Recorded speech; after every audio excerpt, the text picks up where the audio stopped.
এবার এর মধ্যে জল দিয়ে মিডিয়াম ঘনত্বে একটা ব্যাটার বানিয়ে নেব।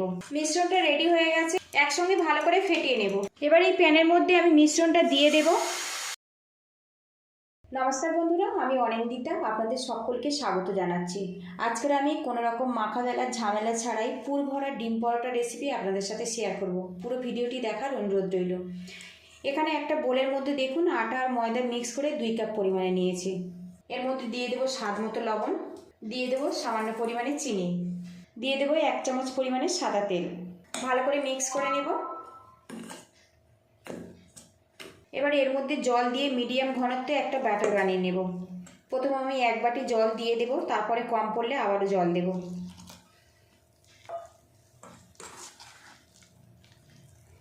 ব্যাটারটা পড়লে হালকাভাবে ছড়িয়ে যাবে, সেই মতো কিন্তু বানিয়ে নিতে হবে। খুব বেশি পাতলা হলেও ভালো হবে না, আবার খুব বেশি মোটা হলেও ভালো হবে না। মিশ্রণটা রেডি হয়ে গেছে, এবার এটা আমি সাইড করে দেব। এদিকে কড়াটা গরম করে নিয়েছি, এর মধ্যে 1 চামচ পরিমাণে সাদা তেল দিয়ে দিলাম।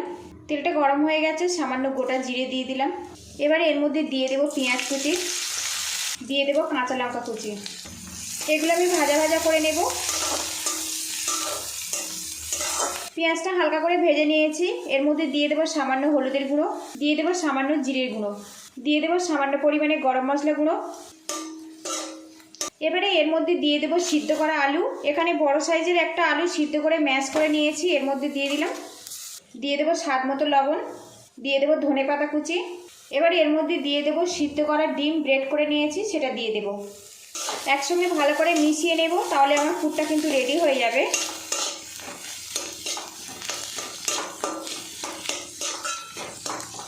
দেখুন বন্ধুরা, পুরটা কিন্তু রেডি হয়ে গেছে। গ্যাস লাইটটা বন্ধ করে পুরটা নামিয়ে ঠান্ডা করে নেব। এখানে একটা প্লেটের মধ্যে কিছুটা পেঁয়াজ কুচি নিয়েছি, ধনেপাতা কুচি নিয়েছি, আর নিয়েছি কাঁচা লঙ্কা। এর মধ্যে একটা ডিম ফাটিয়ে দিয়ে দেব, স্বাদ মতো লবণ দিয়ে দেব। একসঙ্গে ভালো করে ফেটিয়ে নেব। আর বন্ধুরা, ভিডিও শুরুতে একটা লাইক দেওয়ার অনুরোধ রইল। আপনাদের একটা লাইক পরবর্তী নতুন ভিডিও বানাতে কিন্তু অনেকটাই উৎসাহ দেয়। আর চ্যানেলে নতুন হয়ে থাকলে চ্যানেলটিকে সাবস্ক্রাইব করে সাপোর্ট করবেন। আর রেসিপিটা ভালো লাগলে একটু শেয়ার করে দেওয়ার অনুরোধ রইল। এদিকে দেখুন ডিমের মিশ্রণটা কিন্তু রেডি হয়ে গেছে।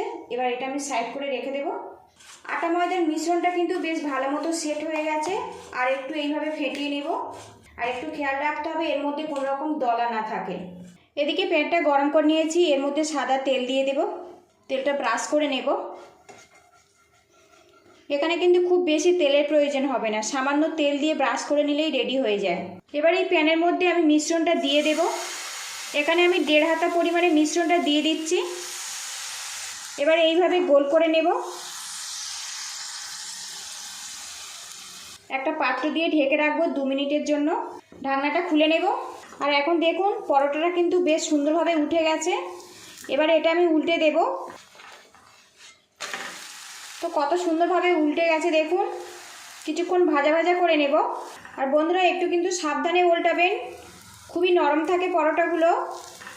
পরোটা এখন দেখুন হালকা হালকা কালার চলে এসছে। এবার এর মধ্যে ডিমের মিশ্রণটা দিয়ে দেব, অল্প করেই দেব এখানে। এবার এই ডিমের মিশ্রণটা চারিদিকে ভালো করে ছড়িয়ে দেব পরোটার গায়ে। এখানে অল্প ডিম দিয়ে কিন্তু সুন্দরভাবে পরোটাগুলো রেডি হয়ে যায়, খুব বেশি ডিমের প্রয়োজন হয় না। খেতে কিন্তু খুবই ভালো লাগে। আর এই পরোটা কিন্তু বন্ধুরা খুবই নরম আর সফটি, খেতে অসাধারণ হয়। এবার এই পরোটাটা আমি উল্টে দেব। আর একটু সাবধানে দিতে হবে। সামান্য তেল দিয়ে দেব সাইড থেকে। এবারে এর মধ্যে যে আলুর মিশ্রণটা আমি রেডি করে নিয়েছিলাম দিয়ে দেব। এইভাবে একটু পাতলা করে দেব, ছড়িয়ে দেব। এবার চারিদিক থেকে এইভাবে মুড়ে দেব। আমি একটু এইভাবে চেপে দেব।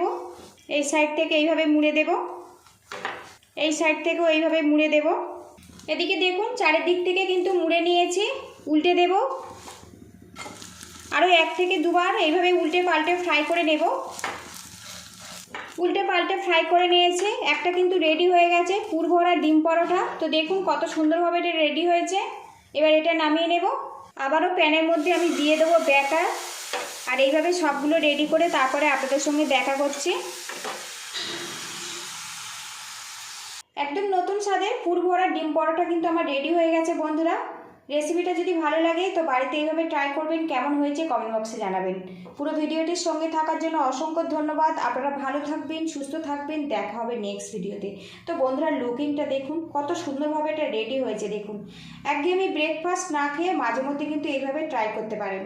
তো বন্ধুরা একটা পরোটা আপনাদের সামনে আমি কেটে দেখাই। তো দেখুন কত নরম আর সফটভাবে এটা তৈরি হয়েছে দেখুন। এই রেসিপিটা কিন্তু আপনারা টমেটো সসের সাথেও খেতে পারেন। তো দেখুন কত নরম আর সফটি। এই পরোটা কিন্তু সাধারণ পরোটার থেকে অনেক বেশি টেস্টি। আজকের আমি টমেটো সসের সাথে এটা পরিবেশন করব।